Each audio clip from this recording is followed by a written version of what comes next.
Quanto vale o seu sonho? Quanto vale? Você já colocou na ponta do lápis ou da caneta? Já pegou uma calculadora para calcular o valor do seu sonho? Você tem ideia quanto que vale o teu sonho? Qual é o valor? Quanto você poderia imaginar que o seu sonho tem de valor? José teve um sonho. José teve um sonho. E o sonho de José teve um preço alto. José falou o seu sonho para a sua família, para os seus irmãos. E os seus irmãos o odiaram. Seu pai não entendeu que José seria alguém acima do pai e dos seus irmãos no seu sonho. O sonho que Deus coloca no coração de um homem, ele tem poder para se tornar realidade, porque é um propósito de Deus. E muitas das vezes a gente não se dá conta, porque é apenas um sonho, mas às vezes é um propósito de Deus. Deus colocou um sonho no coração de José, que ele iria ser grande, que ele iria governar, que ele iria estar acima do seu pai e dos seus irmãos, que ele iria sustentar toda a sua casa. E todos ignoraram. Todos os irmãos o odiaram, porque ele contou o seu sonho para os seus irmãos. E o preço do seu sonho, a Bíblia conta que foi muito caro. Seus irmãos ignoraram, odiaram e com raiva pegaram ele e colocaram dentro de um buraco. E levaram um pedaço da túnica ensanguentado com animais que eles mataram para o seu pai, que o amava muito, para dizer que os animais, as bestas feras do campo comeram a José. Imagine a dor daquele pai que amava seu filho. Imagine o preço que José passou, a primeira experiência desagradável, só por causa de um sonho. Ele foi jogado pelos irmãos dentro de uma cisterna, de uma cova, de um buraco. E ali ele clamava desesperadamente pelos seus irmãos. Mas os seus irmãos não estavam muito preocupados com o propósito de José. José não estava entendendo talvez muita coisa.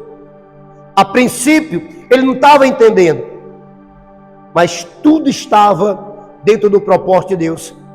Certas coisas acontecem na nossa vida e a gente não consegue entender. A gente fica com raiva, a gente fica chateado, e às vezes a gente até fala coisas que não deve, porque não entendemos o propósito de Deus. Aprende uma coisa: a mente de Deus, os pensamentos de Deus não são os nossos. E as coisas, muitas das vezes, para Deus, acontece o contrário daquilo que a gente quer que seja. E a gente não consegue entender. Jogaram José dentro de um buraco. Primeiro processo, o preço. Como se não bastasse, os irmãos de José acharam pouco. E se aproximando dos irmãos de José, uma caravana de homens que compravam escravos, ismaelitas, venderam José por 20 moedas de prata como escravo. Seus irmãos venderam seu irmão a pessoas estranhas. E aquelas pessoas estavam indo a caminho do Egito. Olha o propósito de Deus. Aonde Deus estaria levando José. Os irmãos de José, com toda fúria, ódio, ira, raiva, porque o sonho do seu irmão o incomodavam, nem imaginavam que estavam nesse processo ajudando José a entrar no caminho que Deus queria. O caminho era aquele, ao caminho do Egito, terra estranha, onde José não tinha nenhum conhecido, nenhum dos seus familiares morava no Egito. E levaram ele como escravo. Quando ele chega no Egito, outra decepção. Olha o tamanho do preço do sonho de José. Ele foi vendido outra vez para Potifar. Você sabe da história. E Potifar comprou José para ser empregado na sua casa. Um escravo que não deixa de ser escravo. Escravo 2 vezes, vendido 2 vezes. Foi trabalhar na casa de Potifar. E tudo que José colocava as mãos, Deus abençoava. Potifar estava ficando rico, estava engrandecendo. Suas coisas estavam crescendo na mão de José. José estava enriquecendo Potifar, porque tudo que José colocava as mãos, Potifar ganhava. E resultado, todas as vezes que a gente está se levantando, vai sempre aparecer uma barreira para tentar nos parar. A inveja, o olho grande, palavras de alguém que não gosta da gente. A mulher de Potifar, vendo que José era conceituado e tinha um conceito na presença de Potifar, deu em cima de um menino que era um garoto, só que era um garoto servo de Deus. E ele resistiu. O preço do seu sonho, resistia às paixões, resistia aos desejos, para não sair do propósito de Deus, porque ele era fiel ao seu Deus. E ele continuou fiel. A mulher dava em cima, a mulher queria um propósito com ele, ele não queria. E conta a história que aquela mulher de Potifar mente, dizendo que José havia o seduzido, e foi tudo mentira. Mais uma vez José vai para onde? Para dentro de um buraco. Agora como preso dentro de uma caverna, dentro de onde estavam os presos naquela época, lá no calabouço. E lá dentro, José também foi honrado por Deus, porque havia em José inocência, havia em José a fidelidade de Deus e um propósito. E lá dentro José é usado por Deus para revelar o sonho de 2 copeiros. E aconteceu assim.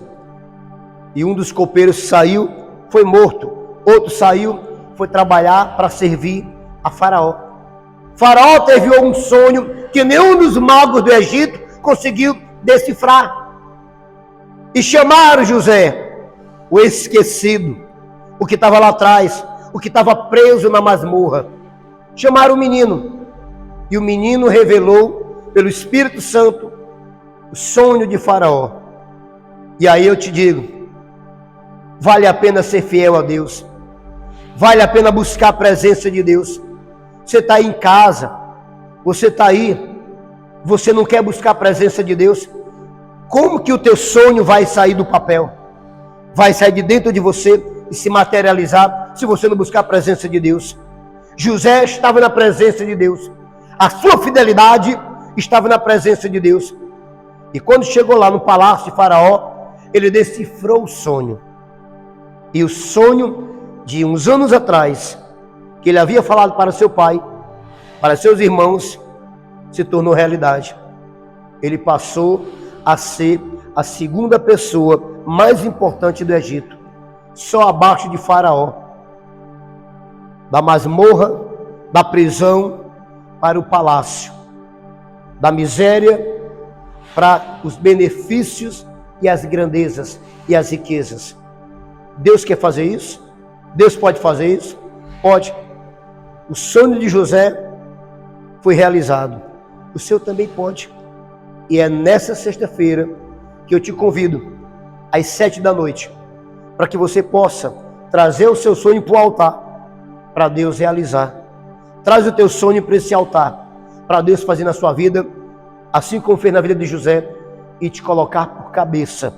Nessa sexta-feira, às 19 horas, aonde? Avenida da Integração 3000, aqui na Igreja Tempo de Glória, no Conjunto Metropolitano. Você é o nosso convidado para essa sexta, em nome de Jesus. Fica na paz e que Deus te abençoe em nome do Senhor.